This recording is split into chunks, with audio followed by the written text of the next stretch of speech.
Welcome to part 1 of the 200mm focal length for the SLR Lounge Canon Lens Wars series. Now we have a total of 7 lenses in this grouping, so in the first part we're just going to be discussing our two 200mm primes. In part 2 we'll be covering the zoom/telephoto lenses that can match the 200mm focal length, and then finally in part 3 we're going to compare our favorites from both.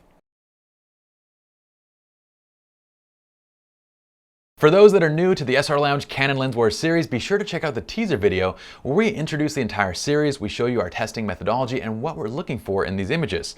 And also check out all the other videos at each focal length as well as their respective articles on slrlounge.com for more information. This is the 200mm focal length prime lens wars, for which we have 2 lenses. We have the 200mm f2.8L and we have the 200mm f2L IS, aka the Beast. This guy is a monster and it weighs a lot. All right, so let's go ahead and start from the top with their aesthetic look and sharpness at the respective WOAs or wide open apertures. Now, once again, this is a visual test of differences and not a technical test. So we're trying to distinguish differences in appearances while viewing these images full screen on a 27-inch 3K resolution display. Now, I don't know how fair this comparison is because here we have an $800 lens and here we have a $6,000 lens. But to heck with fair, we're gonna go ahead and compare them anyway. Now, starting from the top at their WOAs, let's go ahead and see how they look. Visually, it is quite easy to identify the 200mm f2 with its WOA of f2 compared to f2.8 of the standard 200mm prime. There's simply so much creamy bokeh to go around. The way that the 200 f2 compresses the image at the telephoto focal length and combine that with the wide open aperture of f2, it creates a look that's absolutely amazing. But in addition to that additional bokeh deliciousness that the 200 f2 has, it also has noticeably more vignetting than when wide open than when, say, compared to the f2.8. But again, in many situations that kind of plays into the overall look and the appeal of the image, and if undesired, it is easily corrected. Okay, so what about their sharpness at their WOA? Well, this is again where the 200 f2 is going to surprise you. Well, actually, it really shouldn't surprise you because, I mean, it costs like 7 times as much as this lens, so it should indeed be more sharp. And fortunately, it is. At f2, it's noticeably sharper than the 200 f2.8, particularly when you zoom into the area of our model and her dress. You can see that the overall dress, the detail is just that much better. Color rendition and contrast is also better on the f2 as well. So yes, the 200 f2 is impressive in terms of its wide open aperture image quality and the overall aesthetics of the image. In fact, it's even impressive in real life. I mean, carrying this thing around just has to command respect. It tells other photographers that you are indeed a photo god. Or perhaps someone with just too much money in their hobby, I don't know. Either way, it's an easy lens to fall in love with.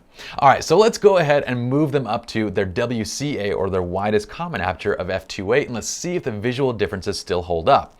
Now, while the color and contrast of the 200 f2 are still better than the 200 f2.8, the differences in the aesthetic quality of the bokeh and the overall image, they've equalized very quickly. In fact, the only thing that's really noticeable is that when you zoom into areas of the bokeh, you can see that based on the 200 f2, the bokeh is just a bit softer. It's a bit smoother and a bit better shaped than the 200 f2.8. But again, those are differences that are really only perceivable when zoomed in and looking close up at the images. However, the image is still noticeably more sharp on the 200 f2, so again, let's step up to f4. At f4, sharpness equalizes a bit more. The 200 f2.8 gets a bit better, but still edge-to-edge sharpness is a bit better on the 200 f2.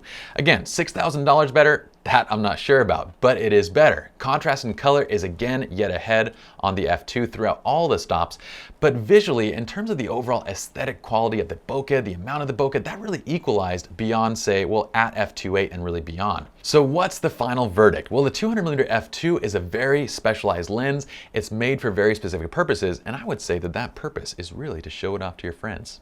I'm totally kidding. But the thing is that if you're looking for sheer amounts of bokeh, then something like the 85mm 1.2 is going to give you more bokeh. It's going to give you better low light performance. In addition, the 200mm prime focal length is a bit difficult to use. It requires a lot of movement and positioning, while something like the 7200 f2.8L IS Mark II or the non-IS version is going to give you a more versatile focal range with good, but say not as good, low light performance as well at f2.8. And not to mention the fact that this lens is gigantic and heavy, which I really should not need mention, as you can see my biceps trembling right now. But this means that the 200 f2 is really for those individuals that absolutely need the additional stop of low light performance at the 200mm telephoto focal length. So for instance, if you are shooting sports in a stadium at night from the sideline, this or say the 300mm 2.8 prime, they could be great great options. But for most people, it isn't gonna make sense, especially to justify the overall purchase price being that it costs $6,000. So now let's talk about the 200mm f2.8. Now this, with a list price around $800, it's affordable, it provides excellent image quality and good bokeh as well. But the problem is that why would you get this lens if you already have something like a 7200 f2.8? The 200 2.8 prime doesn't have image stabilization either, and the 200 as a prime again is rather difficult to shoot with because of the lack of focal length flexibility. So if you have a 7200 f2.8, either the IS Mark II or the non-IS version, you're gonna get virtually the same look, the same quality, and you're gonna have a lens that's much more functional since it can vary from 70 to 200 millimeters in focal length. So I would probably avoid the 200mm f2.8L. Instead, save your money. Go for one of the 7200 f2.8s, either the IS or the non-IS version. Now when it comes to the 200mm f2, I also have reservations because it's $6,000.